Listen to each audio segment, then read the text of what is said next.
Here in Earth School, we come here to experience separation, the illusion of separation. Let me get that straight. The illusion of separation. And one of the things that we go through is that when we pass the veil of forgetfulness, we disunify with ourselves.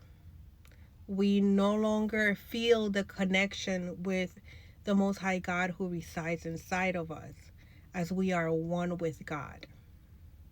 God resides inside of us. And so as children, we have something called imagination. And we play with our imaginable friends, and we're very creative. We have that spark of God just lingering around, and we're at bliss. Simple things make us happy. We're joyous, right? We are at our natural state.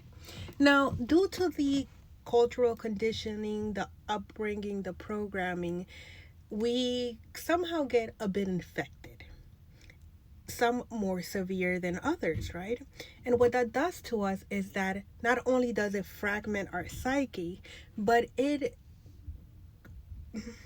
makes it like honeycombs depending on the situations and the experiences that we go through, because the the younger we are, the more impact these experiences, traumatic events will have on us. The whatever the cultural conditioning that we're going through at the time, it will have an impact. The what the outside world has going on, it will have an impact. The society norms, it will have an impact, right? And so what this does is that it blocks our connection with the Most High at its core, right? We're told not to imagine. We're told that we can't have this, that we can't believe in that, that this is what we're to believe in.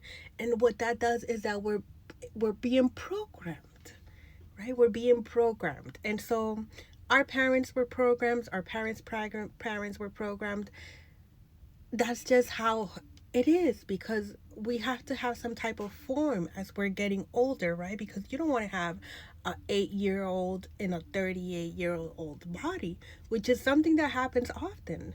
There are people who are grown adults who are walking around and they're able to mimic an adult, a 38-year-old, a 40-year-old, but inside they have the consciousness of a 6-year-old, right? And what they're doing is that they're mimicking.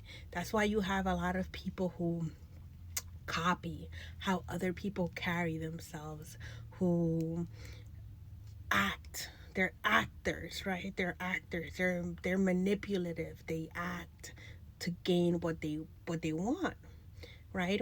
And so when it comes to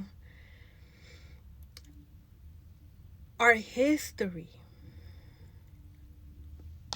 our knowledge of self is corrupted and is designed to be this way.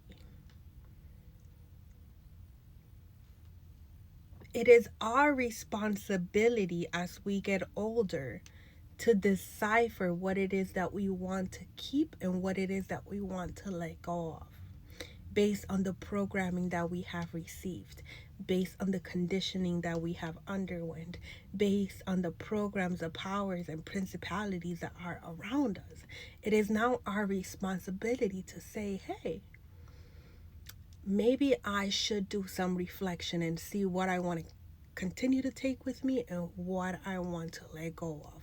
What is true to me and what is not true to me, right? And also, based on the programming that we receive and the conditioning that we're in, what this does is that it's putting up a barrier, it's putting up a blockage for the capacity that we truly hold. Because as children of God, having a human experience, we have the capabilities that God has. There's nobody that's more special than anybody else. We all have a spiritual inheritance. Some just do the work and they tap in. These inventors that we see, Nikola Tesla, Thomas Edison. These are people who tapped in. Napoleon Hill. They knew that it started with self, that there are certain states of the brain that we are capable of tapping in.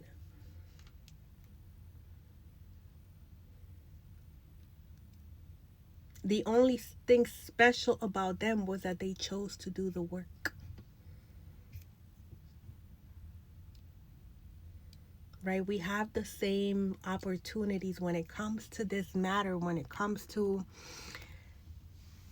the knowledge of self. You don't need to have a mansion to meditate. You don't need to have a nice car to do shadow work.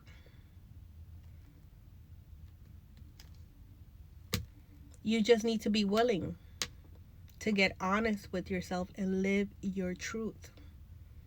You clear out your psyche, you deprogrammed yourself, and you reprogram yourself with truth. And you aligned with self-love.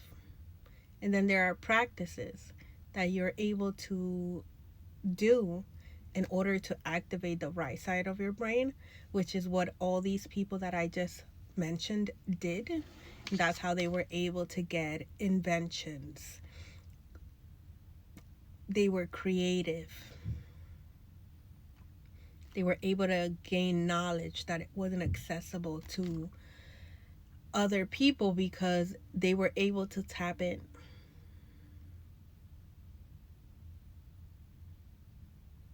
And so this takes work. It's a bit harder than going through college. And throughout the process is a bit less rewarding. The reason being that nobody's applauding for you. Nobody's seeing this as something that, oh my God, I'm going to go heal. I'm going to go change my life. I'm going to bring peace into my life. But the rewards, your internal peace doesn't have a price, right? It's time to stop blaming others or giving the responsibility to others for the situations that we're in today, for the weight that we're carrying today. We are spiritual beings having a human experience. You carved out the experiences that you were going to have. And anything that you didn't carve out, God allowed it. And you are a spark of God, which means you allowed it.